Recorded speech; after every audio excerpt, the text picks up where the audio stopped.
Why keep these items hidden for decades? I continued searching through the contents. Near the bottom of the box sat a smaller envelope. Unlike the others, it remained sealed. The paper looked fragile. Almost untouched. I hesitated. Then carefully opened it. Inside was a single letter. Only one page. The handwriting matched Elizabeth's. As I began reading, a strange feeling washed over me. The tone was different. More serious. More emotional. Almost desperate. Halfway through the letter, my heartbeat noticeably increased. By the end, my hands were trembling. Not because the letter provided answers. Because it raised far more questions than it answered. One sentence stood out above all others. A sentence I would never forget.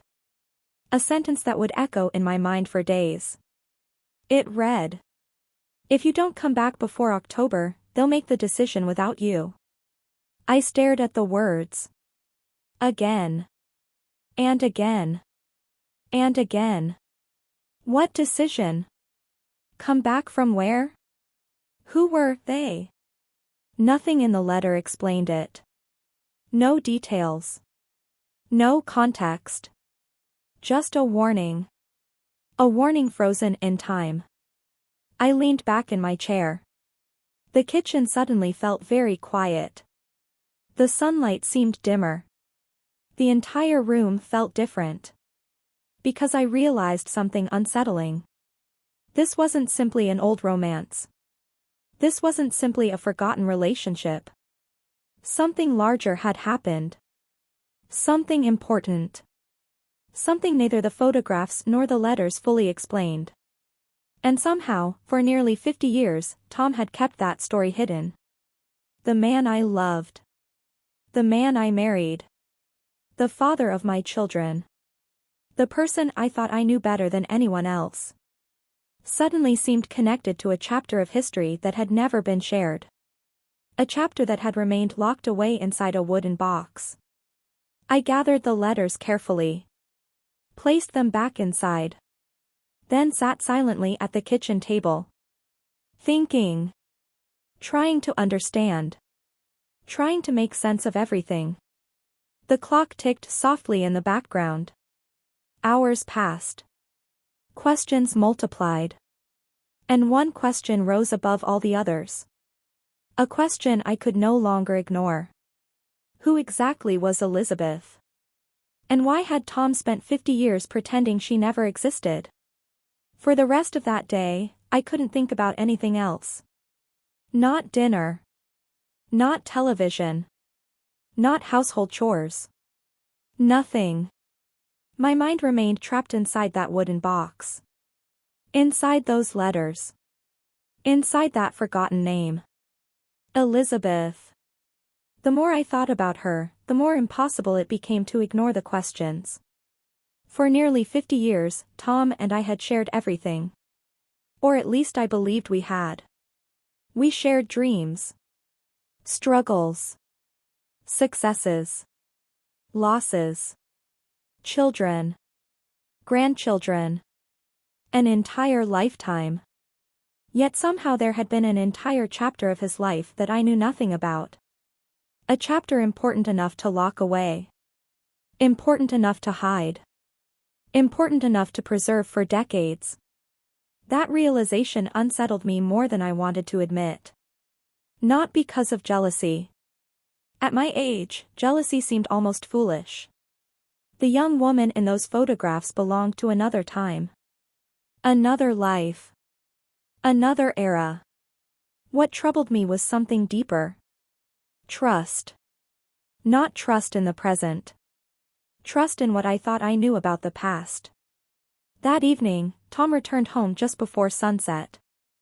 I heard his truck pull into the driveway. For a moment, I considered putting the box away. Pretending I had never found it. Pretending none of this had happened. But I couldn't. The questions had become too large. Too important. I stood near the kitchen counter as he entered through the back door. He looked tired. A little dusty. The kind of tired that comes from a day of physical work. "Hey, sweetheart." I smiled. "How was your day?" He shrugged. "Long. Sometimes we'd talk for hours. Sometimes we'd laugh so hard our stomachs hurt. Those evenings seemed ordinary at the time. Now they feel priceless." As the children entered school, our lives became busier than ever. School projects. Sports events. Teacher meetings. Recitals. Field trips. Every week seemed to introduce a new activity. I spent countless hours driving children from one place to another. At the time, I occasionally complained about it. Now I'd gladly do it all again. Because one day those busy schedules disappear. And when they do, you miss them more than you ever expected. One particular summer stands out in my memory. The children were old enough to play independently but still young enough to need us. It felt like a perfect balance. That summer seemed endless. Barbecues. Family picnics. Trips to the lake. Evenings chasing fireflies. The same fireflies I had chased as a child. Watching my children experience those moments felt strangely emotional. It was as if my own childhood memories were coming to life again. Sometimes I'd sit quietly watching them play. Not saying anything. Just observing. Trying to freeze those moments in my memory. Part of me already understood how quickly childhood disappears. The years passed faster than I wanted. Each birthday seemed to arrive sooner than the last. One day I was teaching them how to tie their shoes. The next I was helping with school projects. Then suddenly they were becoming young people with opinions, dreams, and plans of their own. Life moved forward whether I was ready or not. Through all of it, Tom remained the steady center of our family. The children adored him. And for good reason. He worked harder than anyone I knew. Yet somehow he still found time for them. Baseball games. Homework help. Weekend adventures. He made them feel important. Seen. Loved.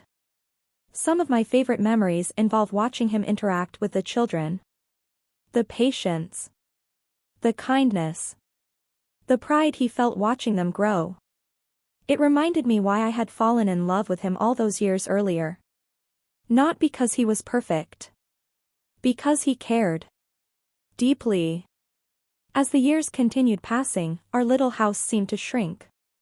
Not physically. Emotionally. It became so full of life that every room carried memories. The hallway where tiny footsteps once echoed. The kitchen where countless family dinners were shared. The living room where Christmas mornings unfolded. The backyard where children played until sunset. Every corner held a story. Every wall witnessed a memory. Without realizing it, we had built exactly what we once dreamed about. A home. Not a perfect home. Not a wealthy home. A loved home.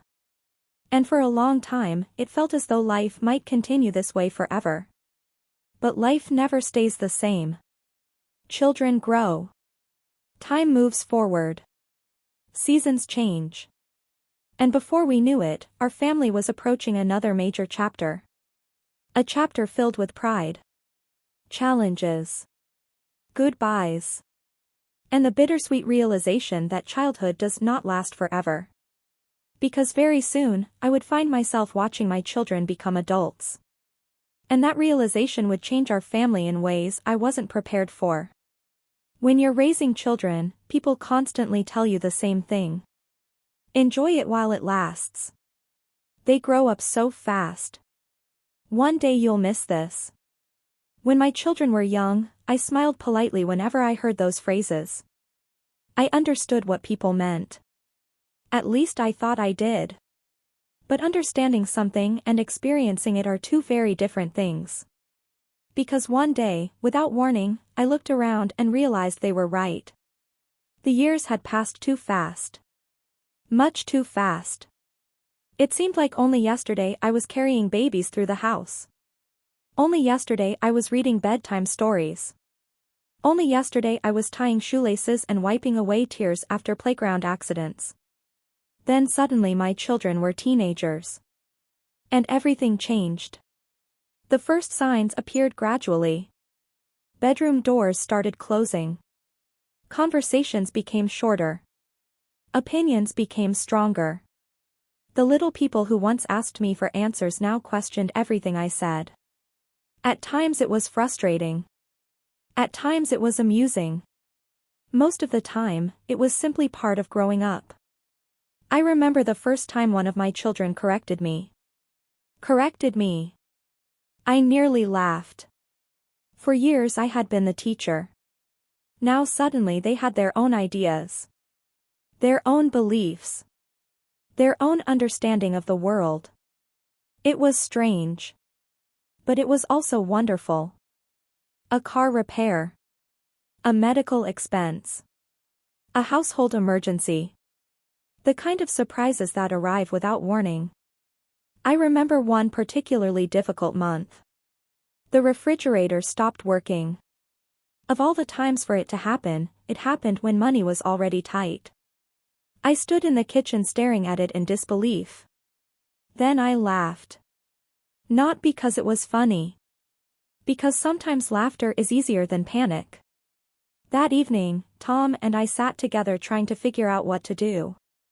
We didn't have enough savings to comfortably replace it. But somehow we made it work. We always found a way. Looking back, that's one thing I'm proud of. We never had much. But we never stopped trying. As our baby grew, so did our confidence. Slowly. Very slowly. The first smile. The first laugh. The first time those tiny fingers wrapped around mine. Every milestone felt like a miracle. People often say children grow up quickly. When you're living through it, it doesn't feel that way. The days feel long. The nights feel longer. But then suddenly, one day, they're taking their first steps. And you wonder where the time went. I'll never forget the day our child took those first steps. Tom and I were sitting on the living room floor. The baby pulled upright using the couch. Wobbled. Balanced. Then took a step. Then another. Then another. We reacted as though we had just witnessed a moon landing. Cheering. Laughing. Clapping. The poor child looked completely confused. But to us, it was extraordinary. Because parents celebrate things other people barely notice. The older our child became, the more responsibilities arrived. Parenthood wasn't just about keeping a child alive. It was about shaping a life. Teaching values. Building character. Providing guidance. And that responsibility sometimes felt overwhelming. There were nights when I lay awake worrying. Was I doing enough? Was I making the right decisions? Would our child grow into a good person? Every parent asks those questions. I certainly did. Then life surprised us again. Not long after, we learned another baby was on the way. I still remember telling Tom. His reaction was almost identical to the first time. Shock. Silence. Then happiness. Followed immediately by concern about finances. I laughed. Some things never changed. Soon our family was growing faster than our budget. 2 children meant twice the responsibility. Twice the laundry. Twice the noise. Twice the love. And somehow, despite all the challenges, our home felt richer than ever. Not financially. Emotionally. There is a special kind of happiness that comes from hearing children laugh in another room. A special kind of joy that comes from family dinners, bedtime stories, and little voices calling your name. Those moments became the heartbeat of our home. Of course, not every day was magical. There were tantrums, arguments, messes, broken items, unexpected chaos. Some days I felt completely exhausted before lunchtime. Other days I wondered whether I was accomplishing anything at all. Then one evening, something happened that changed my perspective. Our oldest child had made a simple drawing. Nothing remarkable. Just crayons on paper. A picture of our family. There we were. Tom. Me. The children. A little house. A bright sun. Stick figures smiling. At the top of the page, in large uneven letters, was one word. Home. I stared at that drawing for a long time. Because in that moment, I realized something. The children didn't see financial struggles. They didn't see unpaid bills. They didn't see the worries that kept us awake at night. They saw love. They saw safety. They saw family. And maybe that mattered most. Years later, I still keep that drawing. The paper is old now. The colors have faded. But the message remains. Home. Hallways became quieter. The laundry piles became smaller. Even grocery shopping felt different. For nearly 2 decades, my identity had revolved around caring for children. Then suddenly that role was changing. I wasn't losing my children. Far from it. I was simply learning a new version of motherhood. A version that required letting go. And letting go turned out to be harder than I expected. Fortunately, life also brought new joys. Watching our children succeed. Building relationships with them as adults. Seeing them make their own decisions. Create their own traditions. Find their own paths. Those moments carried a different kind of happiness. A quieter happiness. A deeper happiness. One Thanksgiving stands out more than any other. For the first time in years, all the children came home at once. The house was alive again. Voices echoed through every room. Laughter filled the kitchen. Stories were shared around the dinner table. For one beautiful day, it felt as though time had reversed. As though nothing had changed. Late that evening, after everyone had gone to sleep, I stood alone in the kitchen. The same kitchen where countless meals had been prepared. The same kitchen where years of family memories had unfolded. And suddenly, I understood something. Families change. Children grow. Life moves forward. But love remains. Love simply changes shape. That realization brought comfort. Yet despite that comfort, another reality was becoming impossible to ignore. The children had lives of their own now. The house felt larger. Quieter. Older. And for the first time in decades, it was mostly just Tom and me again. The 2 teenagers who had once dreamed about building a family. Now sitting together in a home filled with memories. At first, we thought this new chapter would last forever. We imagined peaceful years ahead. Quiet mornings. Relaxing evenings. Time together. And for a while, that's exactly what happened. Until one rainy afternoon. Many years later. When I climbed into the attic searching for old family keepsakes. I expected dust. Photographs. Forgotten decorations. Maybe a few old memories. What I didn't expect was a locked wooden box. A box I had never seen before. A box that would force me to question everything I thought I knew about the man I had loved for decades. There are certain days in life that seem completely ordinary. Days that begin like any other. Days you expect to forget. And then something happens that changes everything. For me, that day arrived on a rainy afternoon. By then, many years had passed. The children were grown. Most had families of their own. Some lived nearby.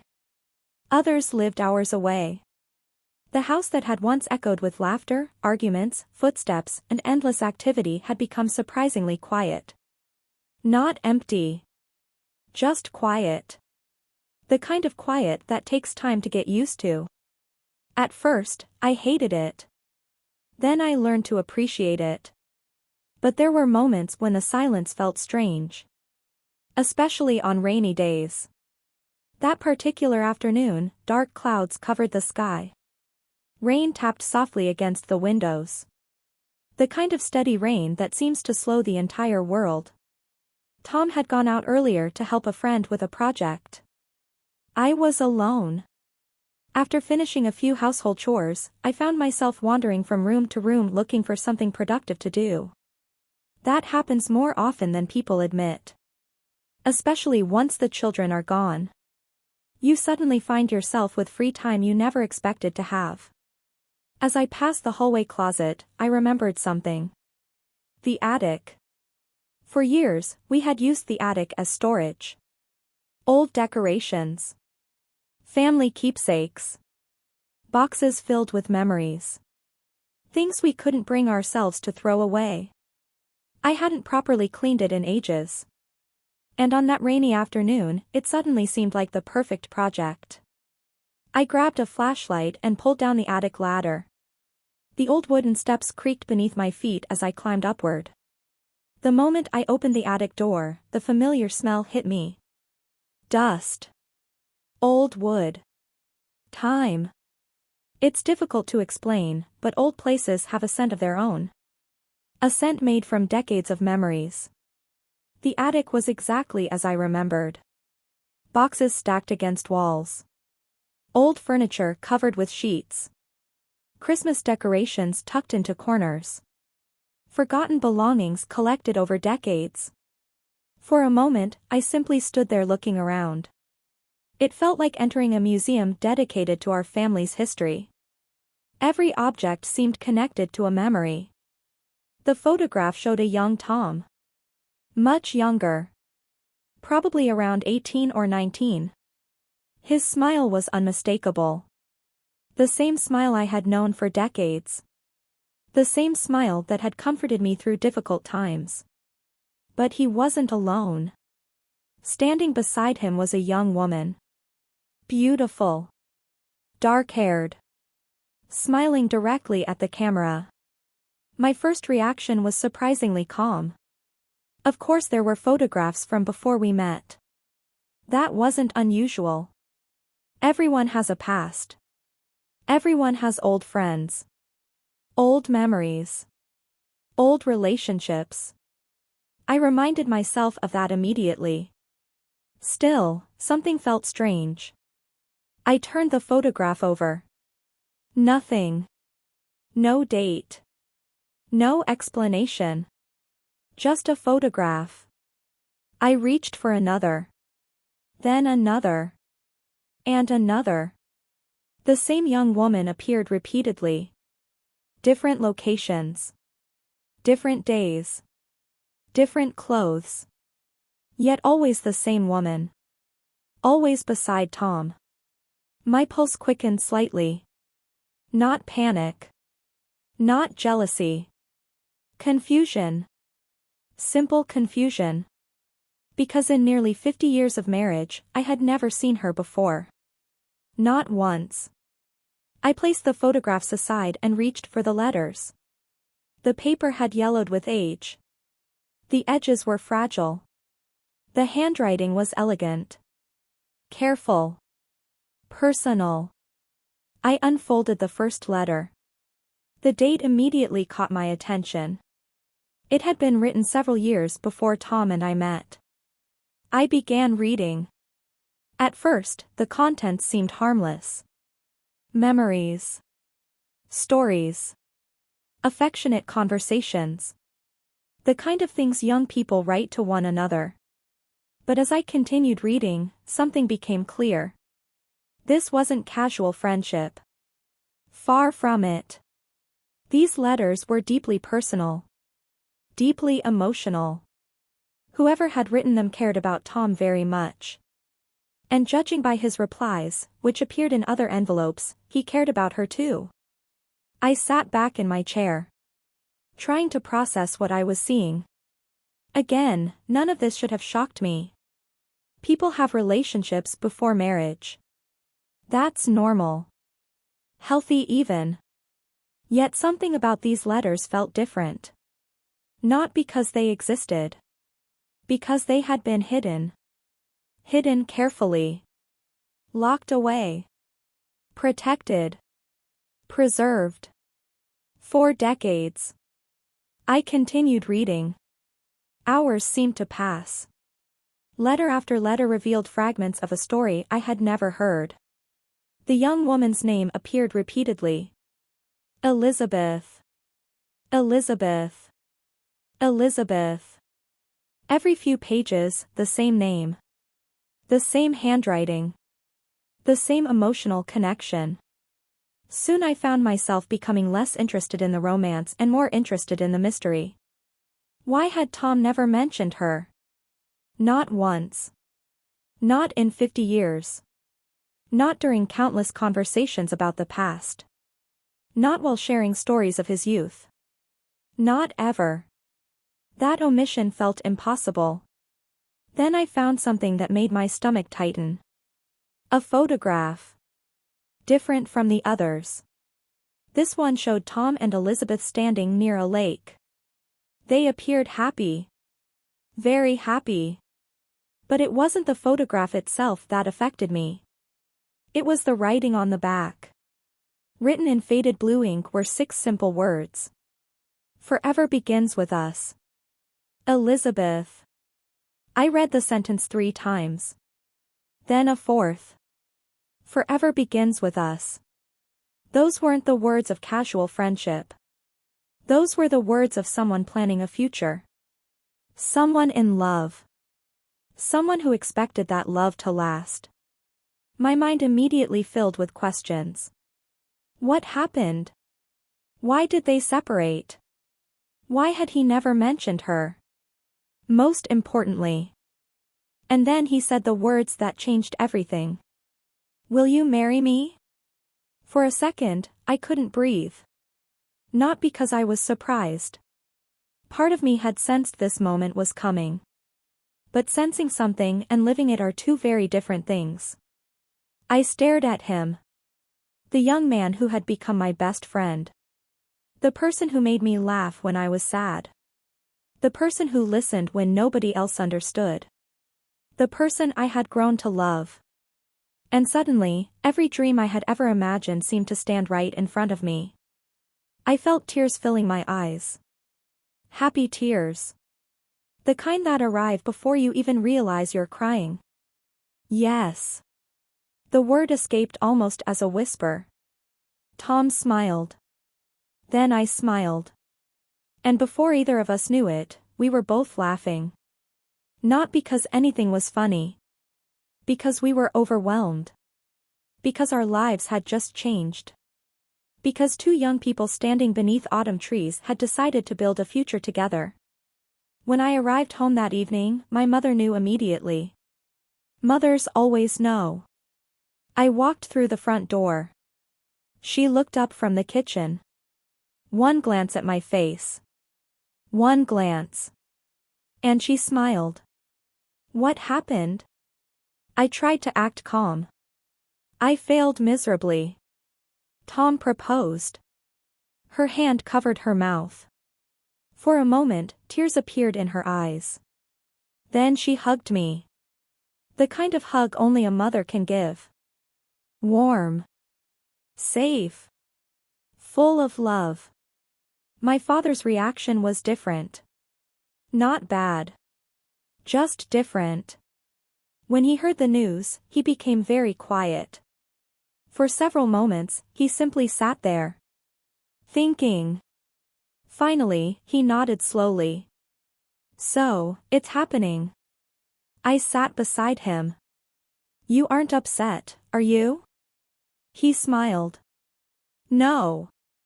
Then he looked away for a moment. You just grew up faster than I expected. That sentence hit me harder than I expected. Because suddenly I realized something. This wasn't just a beginning. It was also an ending. The end of childhood. The end of living under my parents' roof. The end of being their little girl. Over the following weeks, wedding preparations consumed nearly every moment of our lives. Today, weddings often involve enormous budgets. Professional planners. Exotic destinations. Social media announcements. Back then, things were simpler. Families worked together. Neighbors helped. Everyone contributed. My mother spent countless hours planning details. Relatives offered advice. Friends volunteered to help. The entire community seemed excited. I spent evenings looking through wedding magazines. Imagining the ceremony. Wondering what life would look like afterward. Some nights I couldn't sleep. Not because I was afraid. Because I was excited. The future felt like a beautiful mystery waiting to unfold. Of course, there were moments of doubt too. Late at night, I would sometimes lie awake asking myself questions. Was I too young? Would I be a good wife? Could we really build a life together? The questions felt overwhelming. But every time I saw Tom, those fears became smaller. Not because he had all the answers. Because we trusted each other. And sometimes that's enough. Finally, the wedding day arrived. I still remember waking up before sunrise. My heart was pounding. For several moments, I simply stared at the ceiling. Thinking. Praying. Trying to process the reality of what was about to happen. Today. Today was the day. The house buzzed with activity. Family members arrived. Voices filled every room. Laughter echoed through the hallways. Everyone seemed excited. Everyone except me. I was terrified. Excited.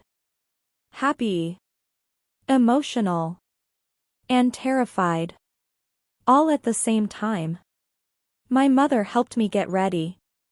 As she adjusted my dress, neither of us spoke much. Words weren't necessary. Every possibility felt real. Summer was my favorite season.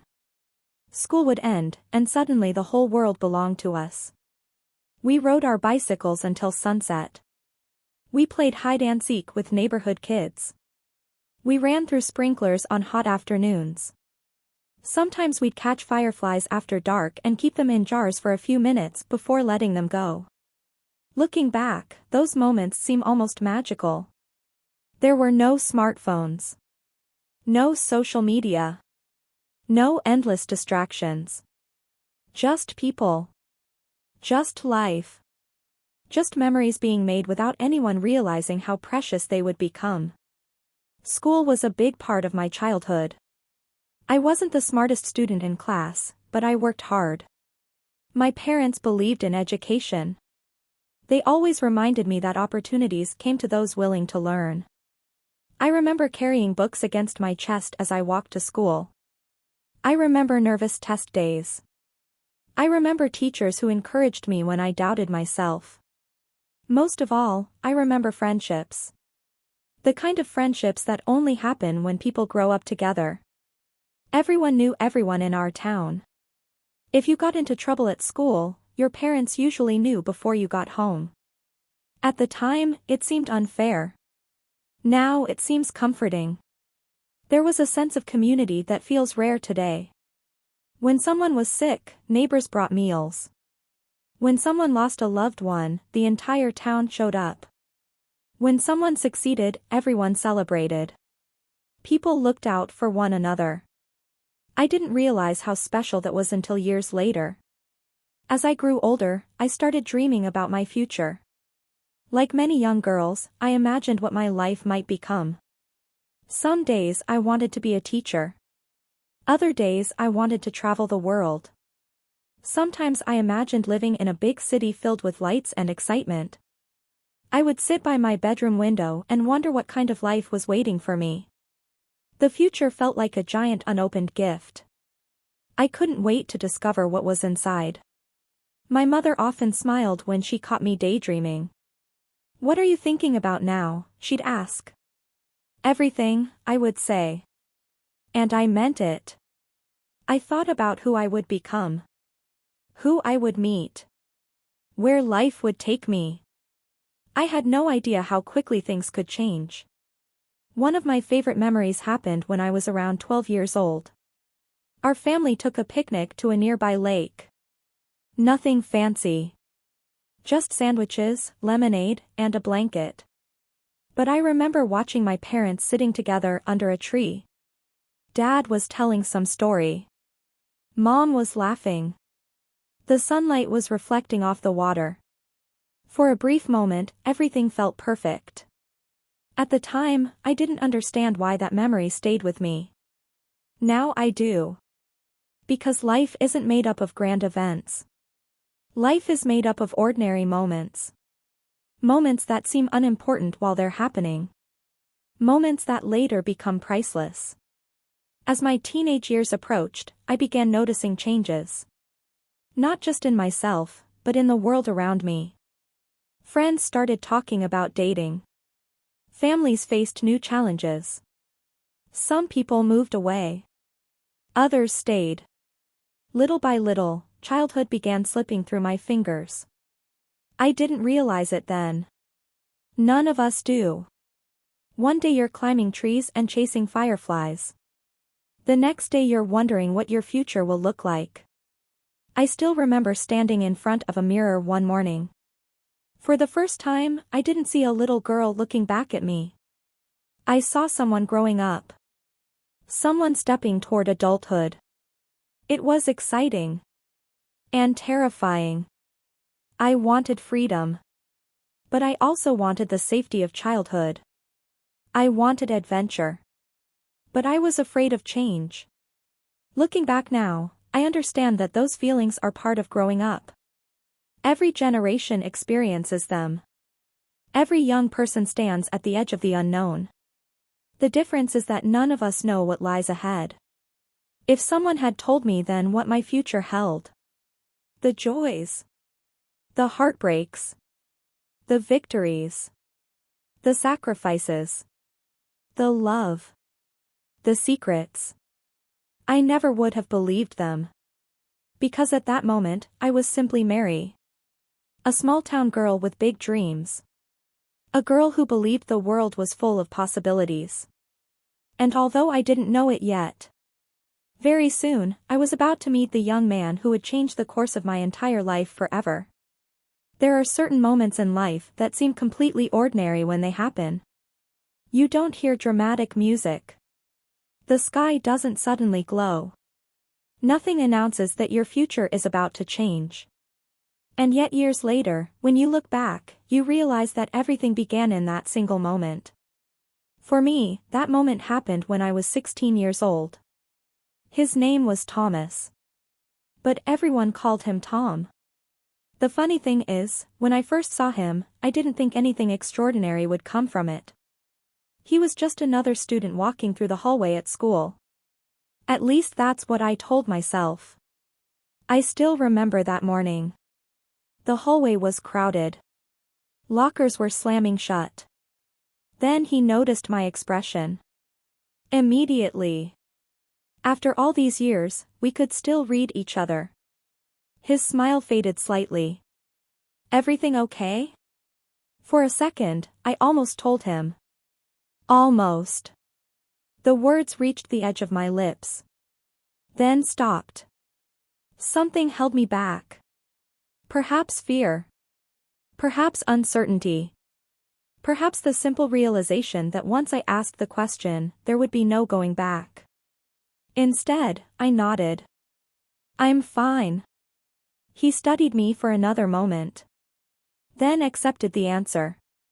At least outwardly. But I could tell he sensed something. The rest of the evening felt strangely normal. And strangely uncomfortable. We ate dinner. Talked about ordinary things. The weather. The children. A neighbor's new dog. The kind of conversations we'd shared thousands of times before. Yet everything felt different. Because while Tom spoke, part of my mind remained elsewhere. In the attic. In the letters. In the photographs. In the mystery. Several times I found myself looking at him and wondering. Who were you before I knew you? Not the version I married. Not the father. Not the grandfather. The young man from those photographs. The young man standing beside Elizabeth. Who was he? What happened? And why had he never told me? That night sleep refused to come. Tom fell asleep quickly. He always had that ability. I envied it. Meanwhile, I stared at the ceiling. Listening to the steady rhythm of his breathing. Thinking. Remembering. Questioning. Eventually I slipped out of bed and walked quietly into the living room. Moonlight spilled through the windows. The house felt silent. Almost sacred. I sat alone in the darkness. And for the first time, I allowed myself to consider a possibility I had been avoiding. What if the story wasn't simply about a past relationship? What if it was something much bigger? The letters certainly suggested that. Especially that final note. The sentence that refused to leave my mind. If you don't come back before October, they'll make the decision without you. What decision? The words felt important. Urgent. Serious. Yet there was no explanation. Only mystery. The following morning, after Tom left, I opened the box again. This time I moved more slowly. More carefully. I wasn't searching for answers anymore. I was searching for details. Tiny clues. Anything I might have missed. I studied every photograph. Every envelope. Every handwritten note. Hours passed. Eventually I noticed something unusual. One of the photographs showed a building in the background. At first glance, it appeared insignificant. But after closer inspection, I could make out a sign. Only part of the sign remained visible. Most of it was obscured. Yet a few words could still be read. Lakeview Boarding House. I stared at the image. Why did that sound familiar? The name tugged at something in my memory. Something distant. Something old. For nearly 10 minutes I sat trying to remember. Then suddenly it came to me. Years earlier, many years earlier, Tom had briefly mentioned spending time near a lakeside town during his youth. Just once. Only once. A passing comment during an ordinary conversation. At the time, it meant nothing. Now it felt significant. Very significant. I turned over more photographs. More letters. More clues. Slowly, a rough timeline began forming. Not complete. Not even close. But enough to suggest a story. Tom and Elizabeth had known each other for years. They had been close. Very close. Then suddenly, the letters stopped. No. Goodbye. No explanation. Nothing. One moment the correspondence was regular. Then silence. Complete silence. As though someone had torn the final chapter from a book. That realization sent a chill through me. Not because of what I knew. Because of what I didn't know. The missing pieces seemed larger than the pieces I had. By late afternoon, my head ached from thinking. I carefully placed everything back inside the box. The letters. The photographs. The envelopes. Each item returned exactly where I had found it. Then I closed the lid. For several minutes, I sat staring at it. The same wooden box. The same box I had almost ignored in the attic. 24 hours earlier, it had been nothing more than an old container. Now it felt like a doorway. A doorway into a forgotten life. A forgotten story. A forgotten truth. The question was no longer whether I would ask Tom about it. The question was when. And whether I was ready for the answer. That evening, as the sun disappeared below the horizon, I carried the box into the living room. I placed it on the coffee table. Directly in front of me. And waited. Outside, darkness slowly settled across the neighborhood. The familiar sound of Tom's truck eventually echoed through the driveway. My heartbeat quickened. The moment had arrived. No more questions. No more theories. No more wondering. After nearly 50 years of marriage, I was finally going to ask. The front door opened. Tom stepped inside. He smiled when he saw me. Then his eyes moved downward. Toward the wooden box. And in that instant, everything changed. The color drained from his face. The smile vanished. The room fell silent. For the first time in 50 years, I saw fear in my husband's eyes. Real fear. Not confusion. Not surprise. Fear. He stared at the box. Then at me. Neither of us spoke. Several seconds passed. Seconds that felt like hours. Finally, I broke the silence. My voice barely above a whisper. Tom. His eyes never left the box. I swallowed hard. Then asked the question that would change everything. Who was Elizabeth? The silence that followed felt endless. And before Tom answered, I knew one thing with absolute certainty. Whatever came next, our lives would never be the same again. If you've made it this far, thank you for spending part of your day with me. Reliving these memories hasn't been easy. Some of them filled my heart with joy. Others reminded me of how quickly life passes. But I never imagined that a simple wooden box hidden in an attic would force me to question. Because it meant they were becoming themselves. Teenage years brought new challenges. New worries. New responsibilities. As parents, Tom and I spent countless nights discussing our children after they had gone to bed. Were we being too strict? Too lenient? Too protective? Not protective enough? Parenting teenagers often felt like trying to solve a puzzle with missing pieces. Every decision seemed important. Every choice carried consequences. Sometimes we got things right. Sometimes we didn't. But we always tried. One evening remains especially clear in my memory. Our oldest child had just received a driver's license. I remember standing by the window watching the car pull out of the driveway. For the first time, my child was leaving without us. Independent. Capable. Free. Part of me felt proud. The other part wanted to run outside and say, "Wait. You're still my baby." Of course, I didn't. Because that's the difficult part of parenting. You spend years teaching your children how to live without you.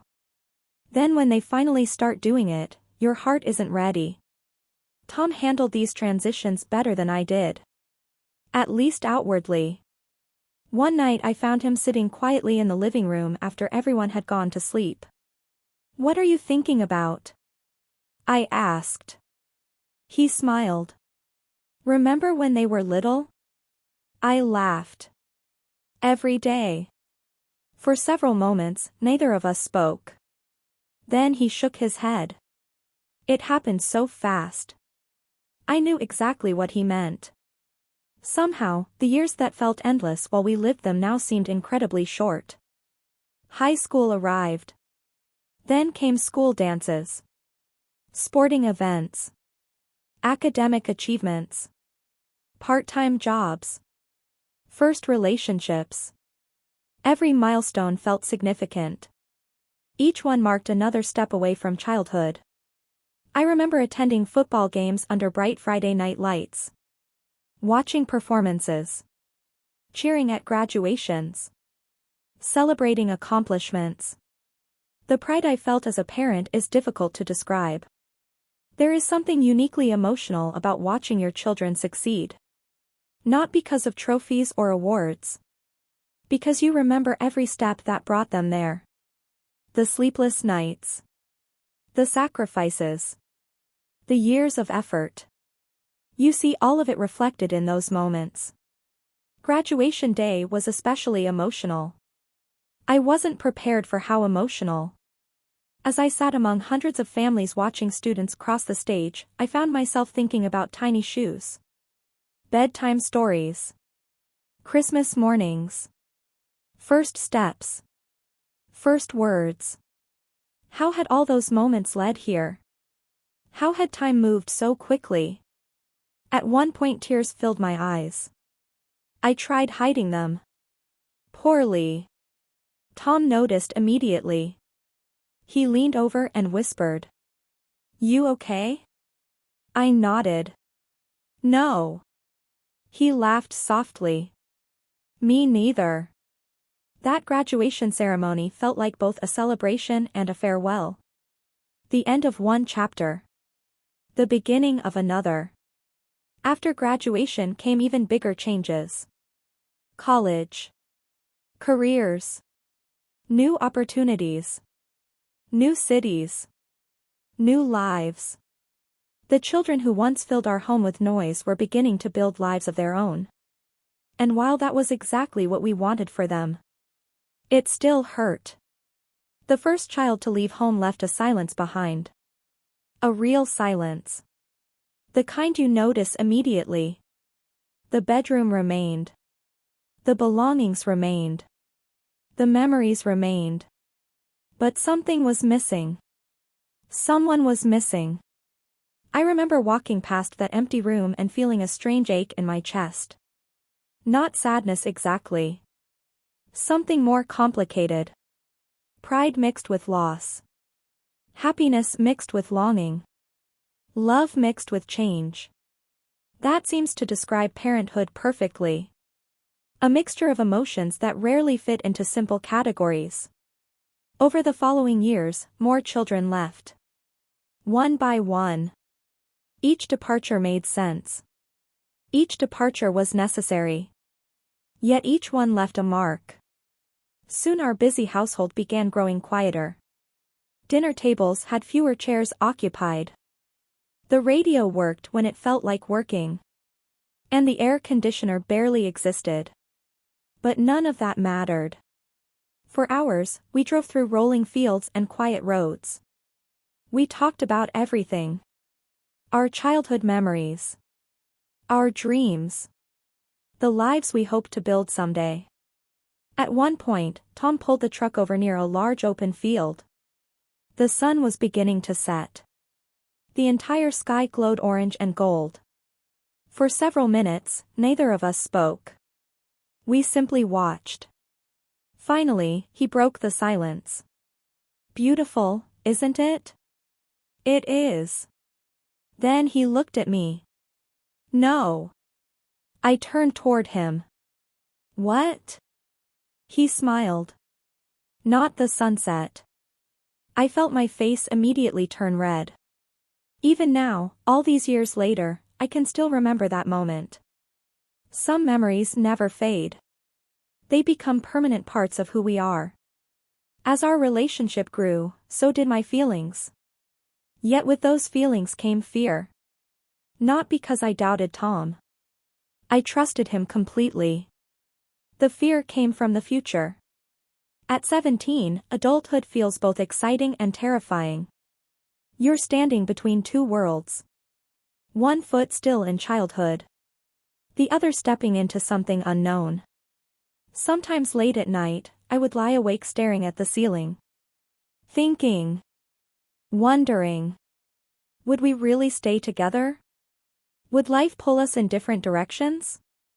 Would our dreams survive the challenges of adulthood? Those questions seemed enormous at the time. Now I understand that every young person asks them. And nobody truly knows the answers. One evening, my mother found me sitting alone on the front porch. The sun had already set. The neighborhood was quiet. She sat beside me without saying anything. For a few minutes, we simply watched the stars appear. Finally, she spoke. "You love him." It wasn't a question. It was a statement. I smiled nervously. "I think so." She laughed softly. "I don't think that's the word." I looked down. "What if it doesn't work out?" She placed her hand over mine. "Then you'll survive." "What if I get hurt?" "You'll survive that too." I thought about her words. Then she added something I never forgot. "But if you spend your life running from love because you're afraid of pain, you'll miss some of the best parts of being alive." At the time, those words sounded simple. Today, I know they were wise. Very wise. As summer arrived, Tom and I became inseparable. The entire town seemed to accept us as a couple. At church, people smiled knowingly. At community gatherings, we were expected to arrive together. Even our families had grown comfortable with the idea. My father, however, remained protective. He liked Tom. That much was obvious. But he was also a father. And fathers see things differently. One evening, after Tom had dropped me off at home, Dad called me into the kitchen. I knew immediately that a serious conversation was coming. He sat across from me at the table. For several moments, he simply looked at me. Then he sighed. "He's a good young man." I smiled. "I know. But life is difficult." I nodded. "It can be. You understand that love alone isn't enough." His words surprised me. I expected warnings. Instead, he was offering advice. "What do you mean?" I asked. He leaned back in his chair. "Love matters. Of course. But marriage is built on more than feelings." I listened carefully. "It takes patience." He paused. "Sacrifice." Another pause.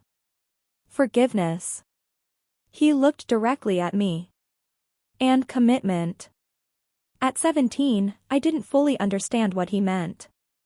Years later, I would. Because every word he spoke was true. The months continued passing.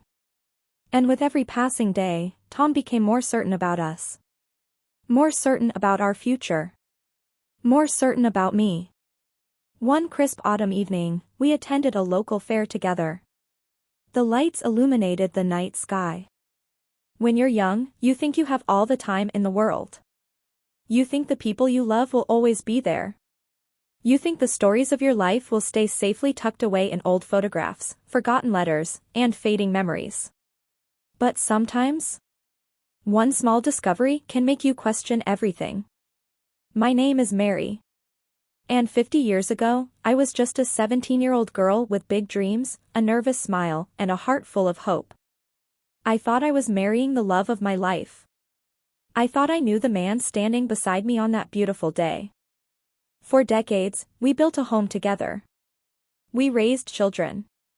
We celebrated birthdays, Christmas mornings, graduations, and countless family dinners. We laughed. We cried. We survived hard times. And through it all, I believed there were no secrets between us. But I was wrong.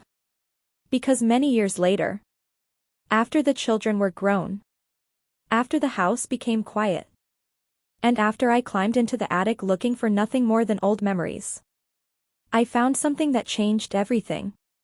A small wooden box. Locked. Hidden. And inside it was a story I was never supposed to find. But before I tell you about that box, before I tell you about the secret that had been buried for decades, you need to understand how it all began. So sit down, dear. And let me take you back to a time when I was just 17 years old. The day my story truly began. My name is Mary, and before I became a wife, before I became a mother, and long before anyone called me grandma, I was just a little girl growing up in a small American town. When I close my eyes today, I can still see it. The narrow streets. The white wooden houses. The front porches where neighbors sat in the evenings. The sound of children laughing somewhere in the distance. Back then, life was simple. At least that's how it feels when I look back now. I was born into a hard-working family. We weren't rich. Not even close. But we always had food on the table, a roof over our heads, and people who loved us. My father worked long hours. Sometimes I think he worked so much that I never fully understood how tired he must have been. As a child, I only saw him as strong. He could fix almost anything. Broken fences, old radios, squeaky doors, it didn't matter. Dad always found a way. My mother was the heart of our home. Every morning before the sun rose, she was already awake. I would often wake up to the smell of breakfast drifting through the house. Fresh coffee. Toast. Bacon on special occasions. To this day, certain smells can take me right back to those mornings. Mom wasn't the kind of woman who talked about sacrifice. She simply lived it. She spent her days cooking, cleaning, caring for us, and somehow making everything feel safe. As a little girl, I thought every mother in America was exactly like mine. It wasn't until much later that I realized how fortunate I was. Our house wasn't large. The floors creaked. The windows rattled during storms. The paint peeled in some places. But to me, it felt like the most beautiful home in the world. I shared a room with my sister. We spent countless nights whispering after bedtime. We talked about everything. School. Friends. Dreams. Boys we thought were cute. The future seemed endless back then. That was what Tom and I were building. Not wealth. Not perfection. A home. The very thing he talked about years earlier during one of our walks. And despite all the challenges, we were succeeding. Little by little. Day by day. But life wasn't finished surprising us. Because soon our family would grow even larger. Our house would become noisier. Busier. Fuller. And the years that followed would become some of the happiest memories of my entire life. There comes a point in every family's story when you stop feeling like you're building a home and suddenly realize you already have one. You don't notice it happening. Not at first. It happens quietly. Over years. Through thousands of ordinary moments. Family dinners. Bedtime stories. Holiday traditions. Laughter echoing through hallways. Little shoes by the front door. Drawings taped to the refrigerator. And then one day, you look around and realize that your house has become something much bigger than walls and furniture. It has become the center of your world. For Tom and me, those years arrived faster than we expected. Our family continued to grow. Our second child arrived healthy and beautiful. A few years later, another little one joined the family. Suddenly our quiet little house was anything but quiet. There was always noise. Someone laughing. Someone crying. Someone asking questions. Someone running through the hallway. Someone needing help with something. At times it felt chaotic. At times it felt exhausting. But looking back now, those sounds were the soundtrack of the happiest years of my life. I didn't know it then. When you're living through busy family years, you often focus on responsibilities. The schedules. The chores. The endless tasks. You rarely stop to realize that these moments will someday become memories. One of my favorite parts of those years was dinner time. No matter how busy life became, Tom and I tried our best to eat together as a family. It wasn't always possible. Sometimes work got in the way. Sometimes schedules became complicated. But whenever we could, we gathered around the same table. Those dinners weren't fancy. Most were simple meals. Meatloaf, chicken, pasta, soup during cold winters. Nothing extraordinary. Yet some of the best conversations of our lives happened around that table. The children would tell stories about school. Tom would share funny moments from work. I would listen, laugh, and occasionally settle disagreements. The older the children became, the more entertaining those dinners became. Especially when all of them tried talking at the same time. Some evenings felt less like a family dinner and more like controlled chaos. But I wouldn't trade those memories for anything. Christmas became our most cherished tradition. Every year, without fail, the entire house transformed. Decorations appeared. Lights filled the windows. Christmas music played constantly. The children counted down the days with endless excitement. Money was still limited. We couldn't afford extravagant gifts. But we worked hard to make Christmas magical. Tom and I often stayed awake late at night wrapping presents after the children had gone to sleep. Some years we worried whether we had done enough.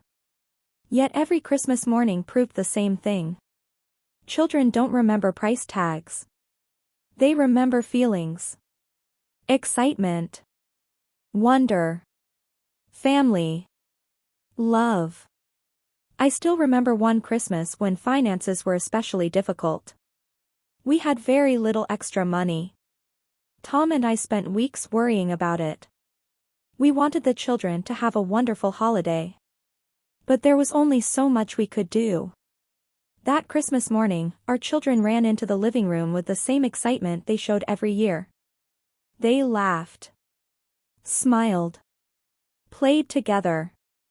And by lunchtime, the favorite gift in the house wasn't the toys we purchased.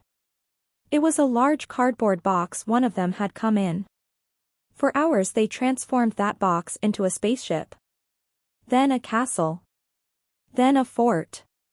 Tom and I laughed until tears formed in our eyes. Children have a remarkable ability to find joy where adults see nothing. That's a lesson I wish more people remembered. The neighborhood became an important part of our lives as well. Back then, neighbors knew one another. People visited without needing invitations. Children played together until sunset. Parents looked out for each other's families. There was a sense of community that felt comforting. Safe. Our front porch became a gathering place. Summer evenings often ended with neighbors sitting together, sharing stories while children played in nearby yards. I burst into tears. Actual tears. Over pickles. The poor man stood there completely stunned. I'm sorry. I laughed through my tears. It's not your fault. To this day, whenever someone mentions pregnancy cravings, I think of those pickles.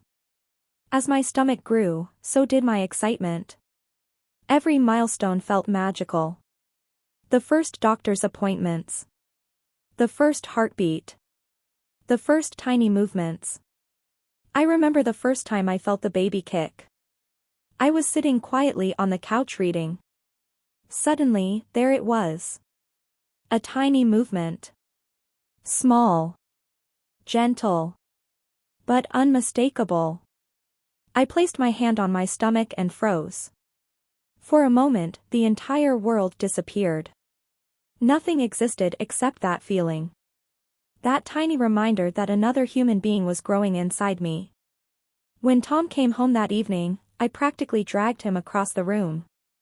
Feel this. He placed his hand carefully against my stomach. For several seconds, nothing happened. Then suddenly. Kick. His eyes widened. The look on his face was priceless. Wonder. Amazement. Pure joy. I've never forgotten it. As the months passed, reality slowly replaced imagination. The baby's arrival was getting closer. Very close. And with that realization came fear. Not overwhelming fear. Just enough to keep me awake at night. Would the baby be healthy? Would the delivery go well? Would I know what to do? What if I failed? Nobody likes admitting those fears. But they're real. Every mother experiences them. At least I believe most do. One evening, I shared those fears with my own mother. She listened quietly. Then smiled. "You'll make mistakes." That wasn't the answer I expected. "What?" She laughed softly. "You'll make mistakes." I stared at her. That's supposed to make me feel better? It should. She squeezed my hand. Every mother makes mistakes. I remained silent. Then she added. The goal isn't perfection. It's love. Those words stayed with me forever. Because she was right. Children don't need perfect parents. They need loving parents. As winter approached, my due date grew closer. The nursery was ready. The tiny clothes were folded neatly. The crib stood waiting. Everything seemed prepared. Everything except me. The closer the birth came, the more nervous I became. Then one night, it happened. The contractions began. At first I wasn't sure. Then I became very sure. Very quickly. Tom nearly panicked. I had never seen him move so fast. He grabbed bags. Keys. Coats. Then forgot half of them and came back. I should have been terrified. Instead, I found myself laughing. The hospital felt brighter than I remembered. Nurses moved quickly. Doctors checked everything. Hours passed. Long hours. The kind of hours that feel endless while you're living them. Pain. Waiting. Exhaustion. Hope. Fear. All mixed together. Then finally, after what felt like a lifetime, the moment arrived. A cry. A tiny cry. The most beautiful sound I had ever heard. Suddenly all the fear vanished. All the pain. All the waiting. Everything disappeared. The nurse placed our baby in my arms. And my world changed forever. I looked down at that tiny face. Those tiny fingers. Those tiny eyes. And something happened inside me. Something impossible to describe completely. It wasn't just love. It was something deeper. Stronger. A bond that seemed to exist beyond words. I loved Tom. I loved my family. But this felt different. Primal. Protective. Unbreakable. I remember looking at our baby and thinking. I would do anything for you. Anything. Tom stood beside me staring in complete amazement. His eyes were wet. His smile trembling. And in that moment, I fell in love with him all over again. Not as my husband. As the father of my child. It was one of the most beautiful moments of my life. Yet even as I held that tiny baby in my arms, I had no idea how much our lives were about to change. Because bringing a baby home is one thing. Raising a child is something else entirely. And very soon, Tom and I would discover that love alone wasn't enough. We would need patience. Sacrifice. Strength. And more courage than we had ever imagined. Because our journey as parents was only beginning. The day we brought our baby home, I thought the hardest part was behind us. I was wrong. Very wrong. Giving birth had been difficult. But parenting? Parenting was a completely different adventure. Nobody hands you a manual when you become a parent. Nobody stands beside your crib at 3 o'clock in the morning and explains what you're supposed to do when a baby won't stop crying. Nobody tells you exactly how to balance fear and love. You simply learn. One day at a time. One mistake at a time. One sleepless night at a time. Our first night at home remains one of the longest nights of my life. The baby cried. Then stopped. Then cried again. Then stopped. Then cried louder. By sunrise, neither Tom nor I had slept more than an hour. We sat together in the living room looking like survivors of some terrible disaster. Our hair was a mess. Our eyes were exhausted. And yet somehow we were smiling. Because every time we looked at our baby, the exhaustion felt worth it. At least most of the time. The first few months were a blur. Feedings. Diapers. Laundry. More diapers. More laundry. Very little sleep. People often describe babies as tiny. What they don't mention is how someone so tiny can create so much work. Our house quickly became filled with bottles, blankets, toys, and endless responsibilities. Yet somehow, it also became filled with more love than ever before. Money remained tight. In some ways, tighter than ever. Babies are expensive. Nobody had properly warned us about that. Every trip to the store seemed to involve another item we suddenly needed. Formula. Clothes. Medicine. Baby supplies. The expenses never seemed to stop. Tom worked harder than ever. Sometimes he left before sunrise. Sometimes he returned after dark. I worried about him constantly. The long hours were taking a toll. One evening he arrived home looking completely exhausted. He sat quietly at the dinner table. For several minutes he barely spoke.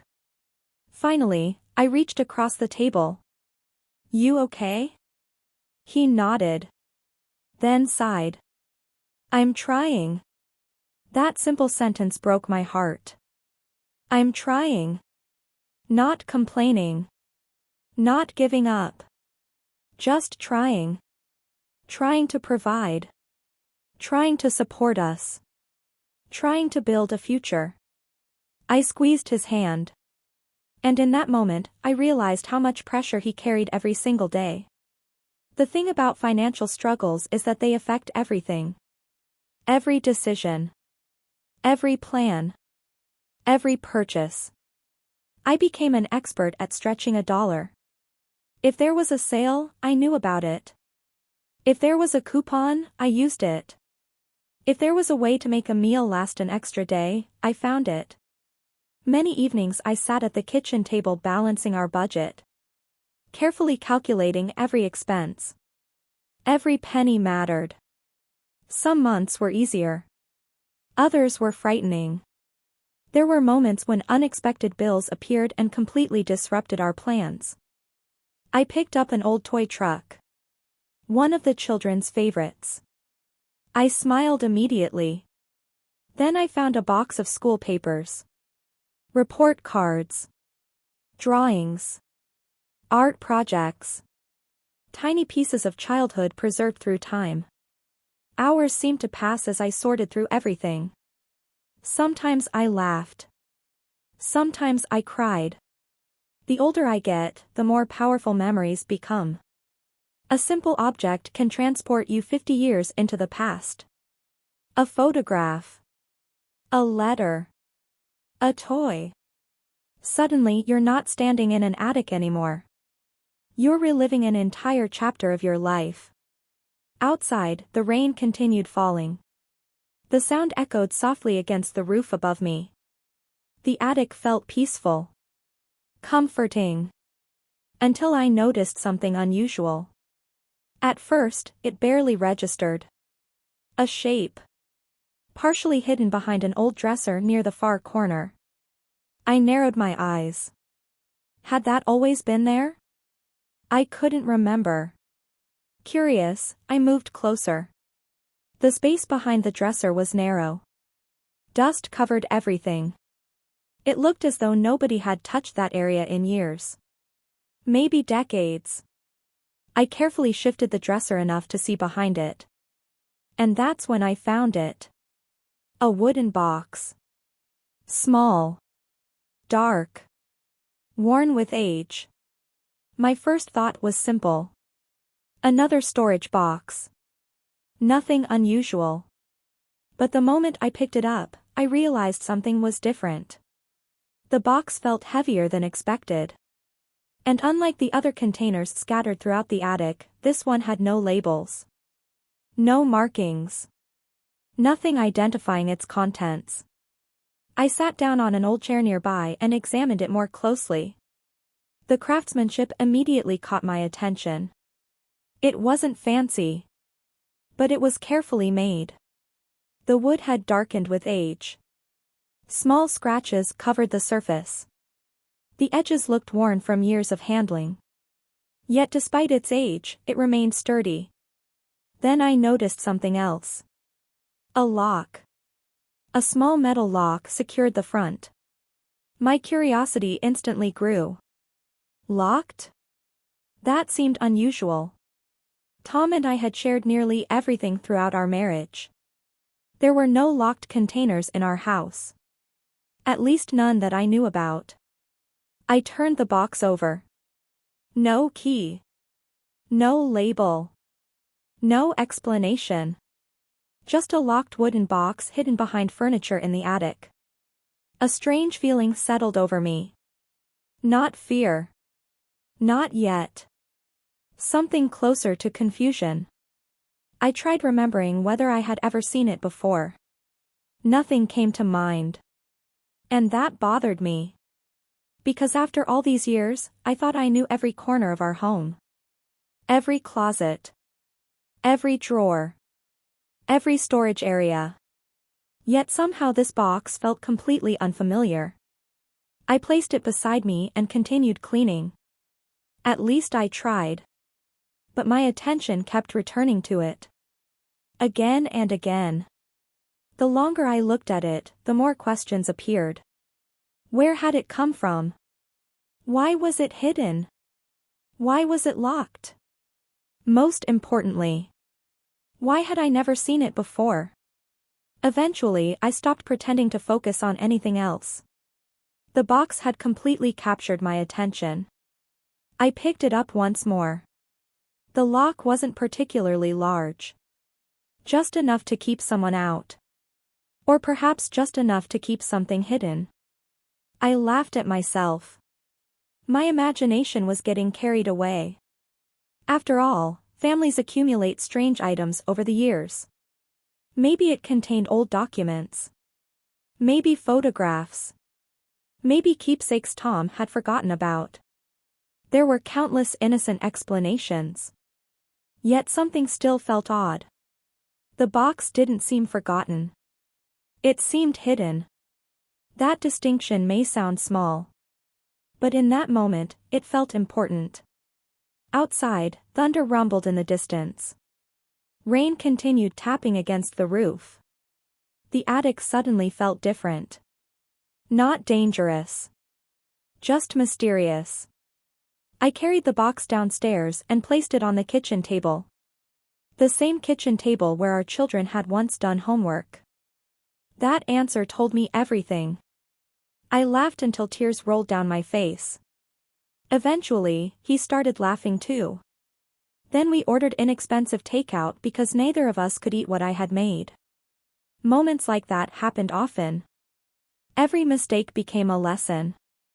Every challenge became an opportunity to grow. Slowly, I learned. Not perfectly. But enough. Life wasn't easy financially. Tom worked long hours. Sometimes longer than he should have.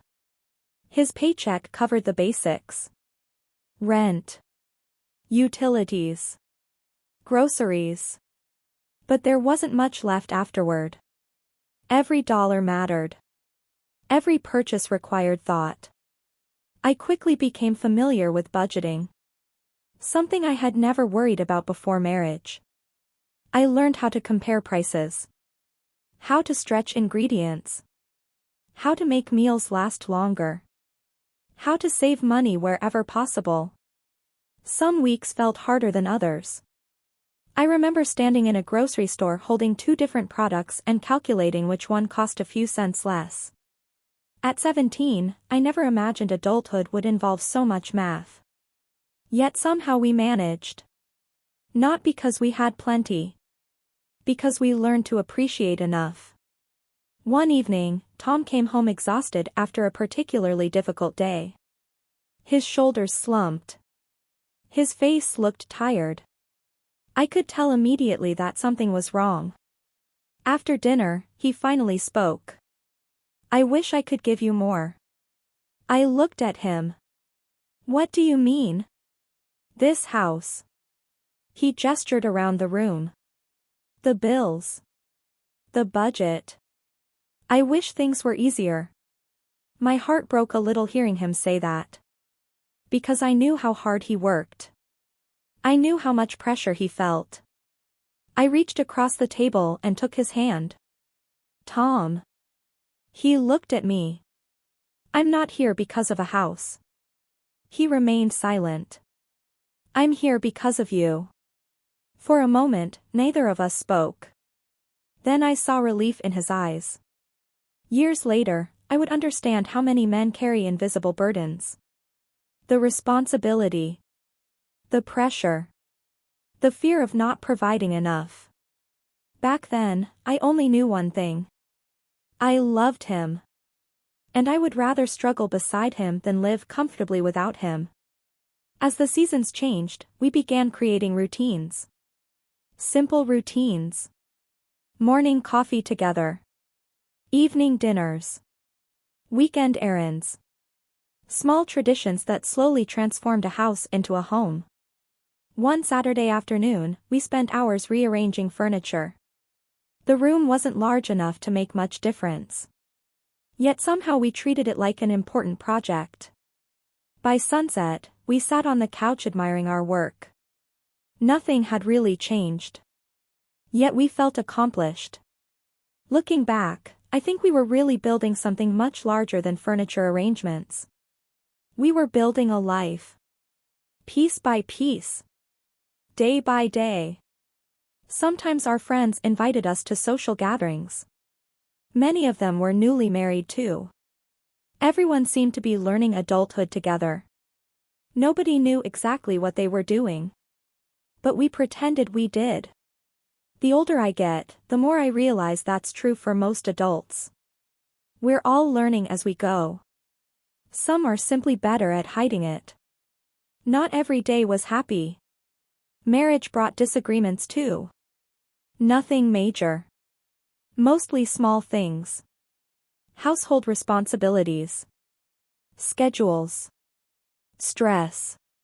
Fatigue. The kinds of issues every couple experiences. I remember one argument about money. A very small argument. Neither of us can remember what caused it. But I remember sitting quietly afterward feeling upset. Then something unexpected happened. Tom apologized first. Not because he was entirely wrong. Not because I was entirely right. Because he valued our relationship more than winning an argument. That lesson stayed with me. Marriage isn't about winning. It's about understanding. Sometimes the strongest words you can say are, "I'm sorry."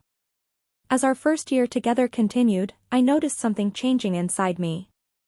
I was becoming more confident. More capable. More independent.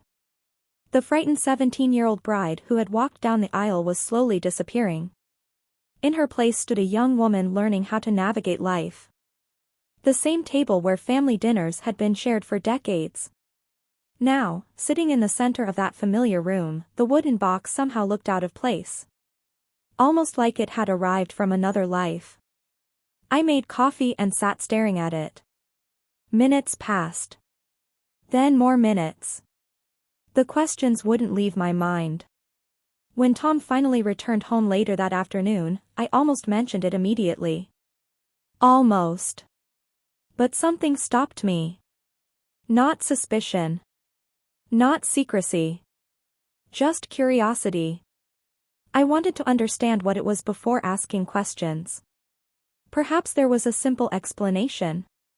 Perhaps I was overthinking everything. So I said nothing. For the rest of the evening, the box remained in my thoughts.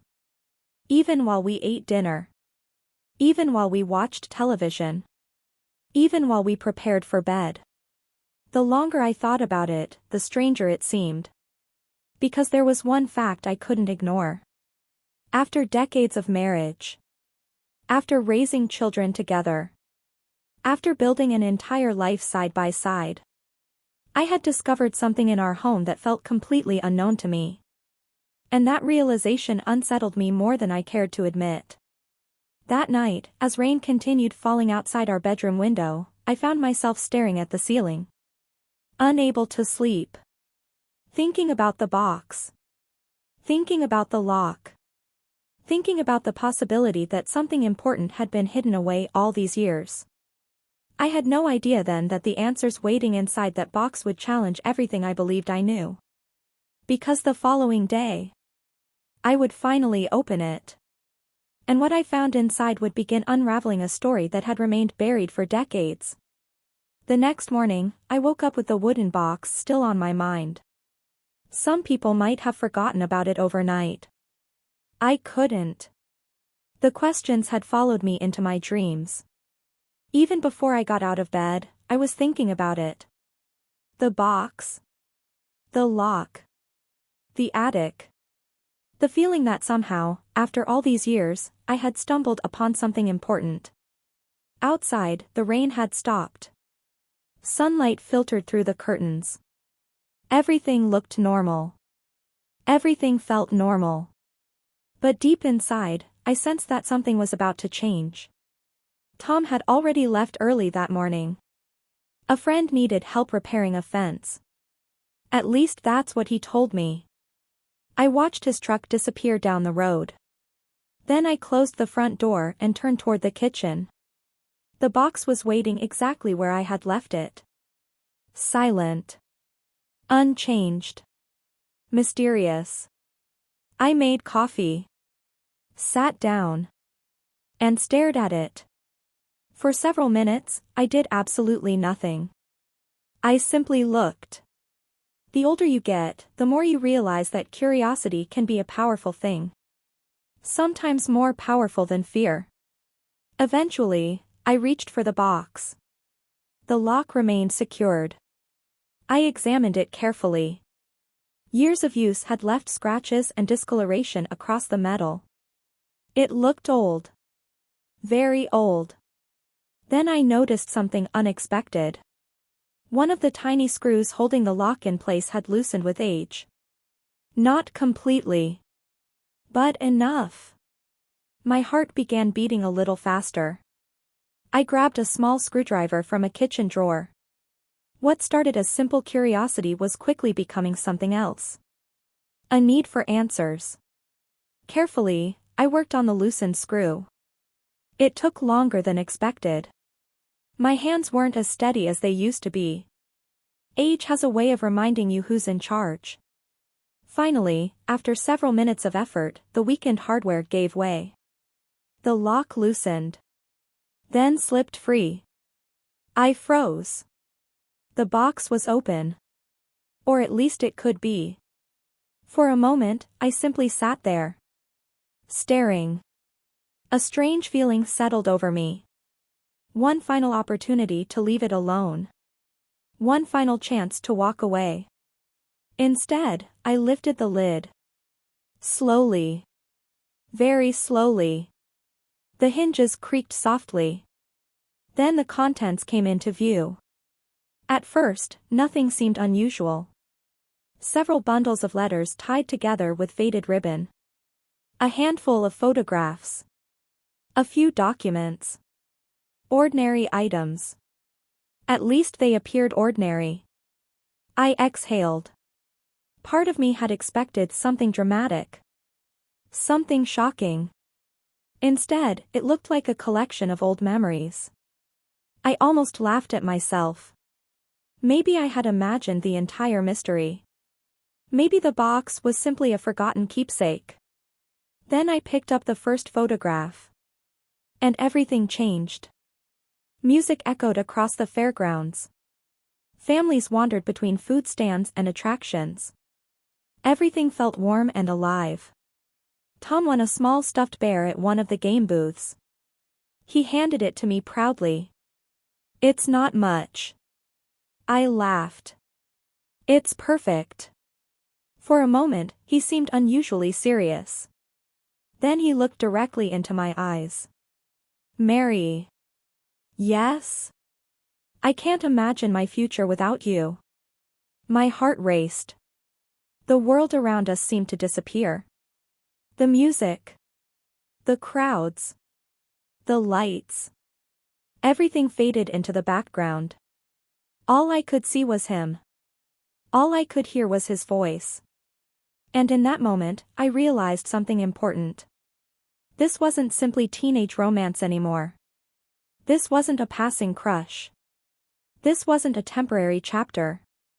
This was real. At least it felt real. And that realization changed everything.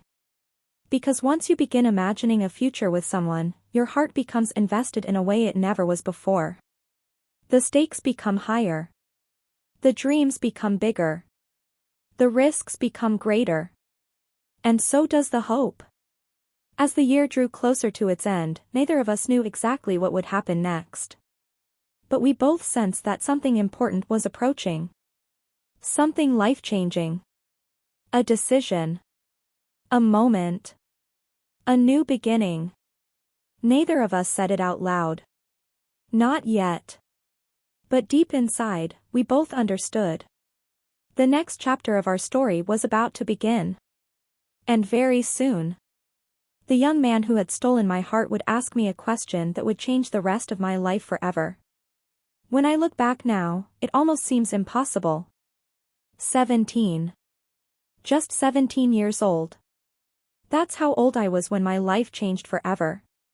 Today, when I see young people that age, they still seem like children to me.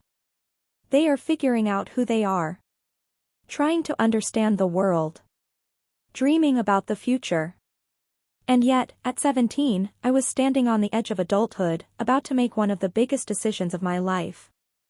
Of course, back then it didn't feel that way. Back then, it felt simple. I loved Tom. Tom loved me. And we wanted to spend our lives together. The older I get, the more I realize how powerful young love can be. It carries a kind of certainty that only youth can produce. You don't see all the obstacles. You don't calculate every risk. You simply believe. And we believed. The autumn leaves had begun falling when everything changed. Tom had become unusually quiet for several days. Not distant. Just thoughtful. I noticed it immediately. Whenever something bothered him, I could usually tell.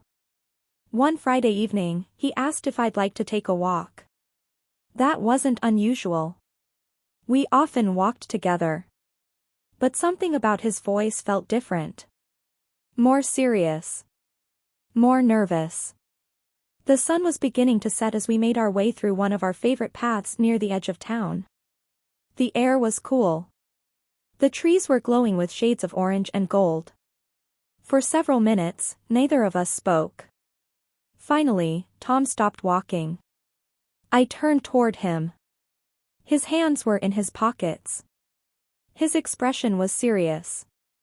For the first time in a long while, he seemed unsure of himself. That alone made me nervous. Tom? He took a deep breath. Mary. The way he said my name made my heart start racing. I've been thinking. I smiled. That's usually dangerous. He laughed softly. Then his smile faded. And suddenly I knew. Not what he was about to say. But that whatever it was, it mattered. A lot. For a moment, he simply looked at me. Then he spoke. I love you. Even after hearing those words countless times over the years, hearing them still made my heart flutter. I love you too. He nodded. Then he looked down briefly before speaking again. I don't want to imagine a future without you. My pulse quickened. The world suddenly felt very quiet. I don't either. His eyes met mine. Learning how to face challenges. Learning how to build a future. One evening, I found myself standing in our kitchen after Tom had gone to sleep. The house was quiet. The dishes were done. The lights were dim. For a moment, I simply looked around. The old walls. The worn furniture. The modest space we called home. And suddenly I felt grateful. Not because everything was perfect. Because it wasn't. We still struggled financially. We still worried about the future. We still made mistakes almost daily. But despite all of that, we were happy. Genuinely happy. Because happiness isn't always found in what you own. Sometimes it's found in who stands beside you. As I stood there that night, I had no way of knowing what was coming next. I didn't know that an even bigger chapter of my life was about to begin. A chapter that would challenge me in ways I never expected. A chapter that would fill our home with both joy and fear. A chapter that would forever change who I was. Because very soon, I was about to discover what it truly meant to become a mother. There are moments in life that divide your story into two parts. The person you were before. And the person you became afterward. For some people, that moment is marriage. For others, it's loss. For me, it was motherhood. Nothing, not books, advice, or stories, can truly prepare you for the moment you learn that another life is growing inside you. It changes the way you think. The way you feel. The way you see the future. And for me, it began on an ordinary Tuesday. At least it started out ordinary. I had spent the morning cleaning the house and organizing the kitchen cabinets. Around lunchtime, I noticed I wasn't feeling quite right. At first, I ignored it. Maybe I was tired. Maybe I needed rest. Maybe I had caught a small bug. But as the days passed, the feeling remained. Then one evening, while washing dishes, I suddenly froze. A thought entered my mind. A possibility. A possibility that made my heart race. I dried my hands and sat quietly at the kitchen table. Could it be? I didn't say anything to Tom right away. Partly because I wasn't sure. Partly because I was afraid to hope. A few days later, the answer arrived. I was pregnant. Even now, after all these years, I remember staring at the confirmation in disbelief. Pregnant. A mother. The words felt enormous. I sat alone for several minutes trying to process what they meant. Then I started crying. Not because I was unhappy. Because I was overwhelmed. Excited. Terrified. Grateful. All at once. That evening, Tom walked through the front door after work and immediately knew something was different. You okay? I nodded. Then shook my head. Then laughed. Then cried again. Poor man looked completely confused. Finally, I handed him the news. For several seconds he simply stared. Silent. Completely silent. I started worrying. Maybe he wasn't ready. Maybe he was scared. Maybe. Then he smiled. A smile so big it nearly split his face in half. Really? I nodded. His eyes filled with tears. And just like that, we became two young people standing in our tiny living room, holding each other and dreaming about a future we couldn't yet imagine. That night we barely slept. We talked for hours. Would it be a boy? A girl? Would the baby have my eyes? His smile? Would we be good parents? Could we handle the responsibility? Neither of us had answers. But for the first time, our dreams became larger than ourselves. The months that followed were unlike anything I had ever experienced. Pregnancy was beautiful. And difficult. People often talk about one side or the other. The truth is both can exist at the same time. Some mornings I felt wonderful. Other mornings I felt exhausted before the day even began. My emotions seemed to have a mind of their own. One moment I'd be laughing. The next, crying over a television commercial. Tom never quite knew what version of me he was coming home to. To his credit, he handled it remarkably well. Most of the time. One evening he came home carrying the wrong brand of pickles. Students were laughing and talking before class. I was carrying a stack of books and trying not to be late. Then someone accidentally bumped into me. My book slipped from my hands and scattered across the floor. I immediately dropped to my knees, embarrassed. Before I could gather them, another pair of hands reached down to help. "Looks like these books are trying to escape," a voice said. I looked up. And there he was. Tall. Dark hair. Kind eyes. And a smile that seemed completely effortless. I remember feeling my face grow warm. Not because he was handsome. At least that's what I told myself later. It was because he seemed genuinely kind. That stood out to me. Back then, kindness mattered. It still does. He handed me my books. "Thanks," I said quietly. "No problem." That was it.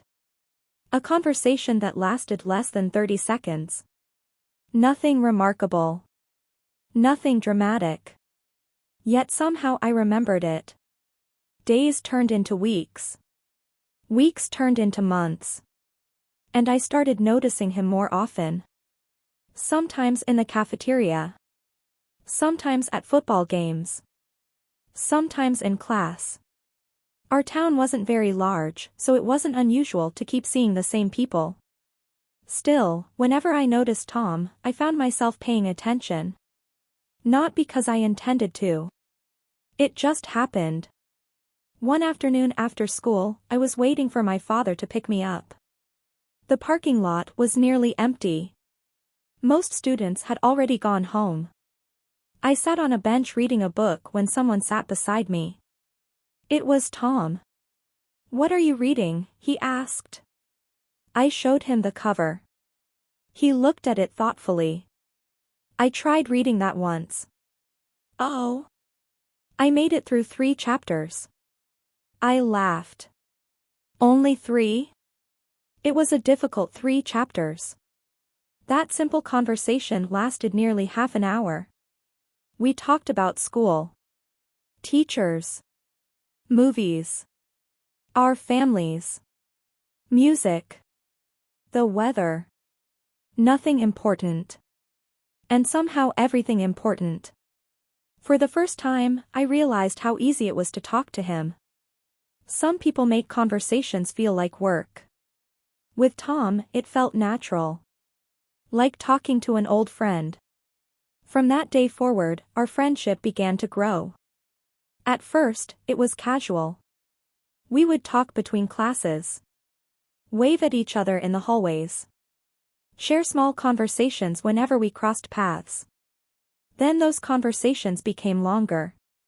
Soon we were looking for reasons to spend time together. I think everyone around us noticed before we did. Or perhaps before we admitted it. My best friend certainly noticed. One afternoon she nudged me during lunch. "You like him." "What?" "You heard me." I laughed nervously. "No, I don't." She rolled her eyes. "Mary, every time he walks into a room, you suddenly become interested in whatever direction he's standing." I tried denying it. But deep down, I knew she was right. The truth was simple. I liked being around him. He made me laugh. He listened when I spoke. He treated people with respect. And unlike some boys our age, he didn't spend every conversation trying to impress everyone. There was something steady about him. Something trustworthy. As the months passed, our friendship deepened. One Friday evening, our school hosted a community event. The entire town seemed to be there. Families. Students. Teachers. Neighbors. Music played through loudspeakers. Children ran around carrying cotton candy. The atmosphere felt almost magical. I was standing near a refreshment stand when Tom appeared beside me. "You look nervous." "I'm not nervous." "You've adjusted your hair 6 times in 2 minutes." I immediately stopped touching my hair. He laughed. I laughed too. And for a moment, everything felt easy. Comfortable. Safe. As the evening continued, we spent hours talking. At some point I realized I wasn't paying attention to anyone else. Just him. The way he smiled. The way he listened. The way he seemed genuinely interested in every story I told. When I got home that night, my mother noticed something immediately. She had a talent for noticing things. "Did you have fun tonight?" "Yes." She smiled. "Was Tom there?"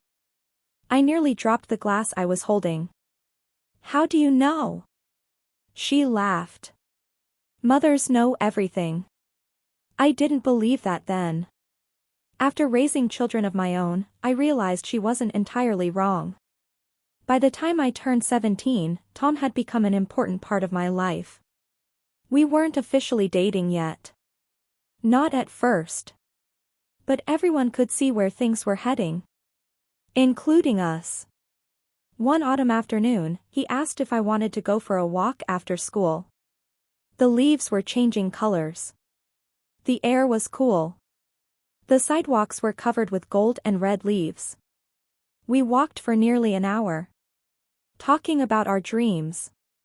Our hopes. The future. For the first time, the conversation became serious. "What do you want from life?" he asked. I thought about it carefully. "I want a family someday." He nodded. "Me too." I smiled. "Really?" "Yeah." Then he looked ahead for a moment before speaking again. "I don't care much about being rich." "Neither do I. I just want a home." The way he said it stayed with me. A home. Not a house. A home. There was a difference. A home meant love. Security. Family. Belonging. And somehow, hearing him say those words made me feel closer to him than ever before. As winter approached, our friendship transformed into something neither of us could ignore. We spent more time together. Talked more often. Looked for excuses to see each other. Even when we weren't together, I found myself thinking about him. Wondering what he was doing. Wondering if he was thinking about me too. The answer came one snowy evening. Tom walked me to my front porch after a community gathering. The snow fell softly around us. The neighborhood was quiet. For a moment, neither of us spoke. Then he looked at me. Not the way a friend looks at a friend. Something had changed. And we both knew it. "Mary," he said quietly. "Yes?" "I think you're the most important person in my life." My heart nearly stopped. I looked at him. He looked nervous. Which somehow made him even more sincere. Then I smiled. And in that moment, standing beneath a cold winter sky in our small American town, my life began moving toward a future I could never have imagined. I didn't know it yet. But the boy who helped me pick up my books would one day become the man I would marry. The man I would build a family with. And the man whose secrets would eventually change everything. If you've ever fallen in love for the first time, then you already know something I didn't understand back then. Love rarely arrives all at once. It grows quietly. One conversation at a time. One smile at a time. One memory at a time. Before you realize it, someone who was once a stranger has become a part of your everyday life. And that's exactly what happened with Tom. By the spring of my 17th year, there was no denying what was happening between us. Everyone knew. Our friends knew. Our families knew. Even the elderly woman who owned the grocery store seemed to know.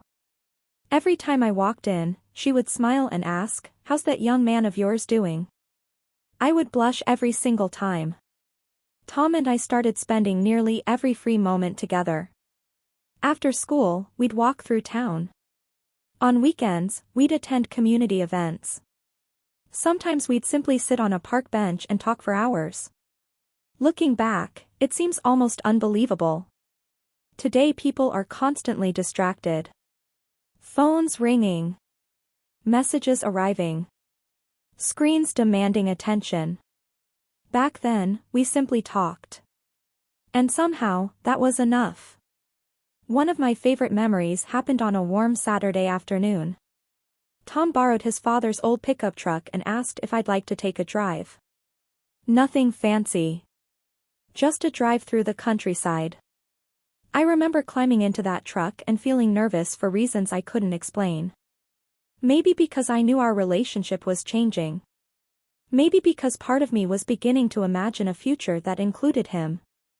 The truck rattled and shook with every bump in the road. Both of us understood what this day meant. At one point, I caught her wiping away tears. That nearly made me cry too. When the ceremony finally began, everything felt surreal. Music played softly. Guests filled the seats. Friends. Neighbors. Family members. People who had watched us grow up. And then I saw him. Tom. Standing at the front. Waiting. Smiling. Looking every bit as nervous as I felt. The moment I saw him, something inside me relaxed. Because suddenly I remembered why I was there. Not for the ceremony. Not for the dress. Not for the celebration. I was there because of him. The vows passed in a blur. The words felt both enormous and simple. Promises. Commitments. A future shared together. I remember looking into his eyes and believing with every part of my heart that we would face whatever life brought us. Together. When the ceremony ended, applause filled the room. People hugged us. Congratulated us. Celebrated with us. But one moment remains clearer than all the others. After the photographs. After the congratulations.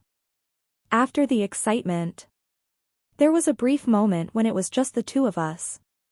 We looked at each other. Smiled. And realized something incredible. We were husband and wife. The journey we had dreamed about was no longer in the future. It had begun. And although neither of us knew it yet, our greatest joys, our hardest struggles, and the secrets that would one day change everything, were still waiting ahead. The wedding lasted one day. Marriage began the next morning. Nobody tells you that when you're young. Movies end with the wedding. Photographs capture the smiles. Friends celebrate the romance. But real life starts after everyone goes home. And for Tom and me, real life arrived very quickly. The morning after our wedding, I woke up in a small rented house on the edge of town. It wasn't fancy. Not even close. The living room was tiny. The kitchen was old. The wallpaper was peeling in some places. And if you listened carefully, you could hear every creak in the floorboards. But when I opened my eyes that morning, it felt like a palace. Because it was ours.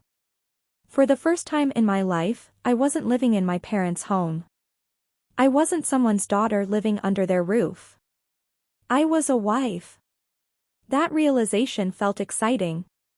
And frightening. Tom was already awake when I walked into the kitchen.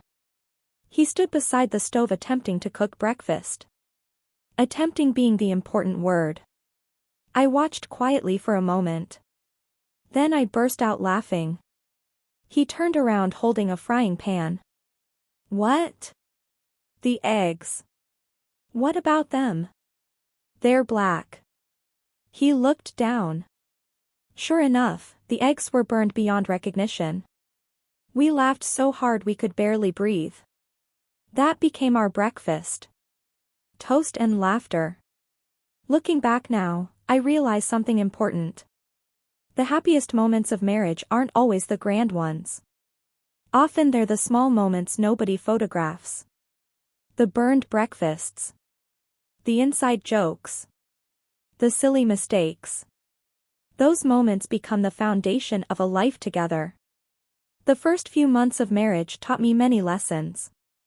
One of the biggest was how little I actually knew.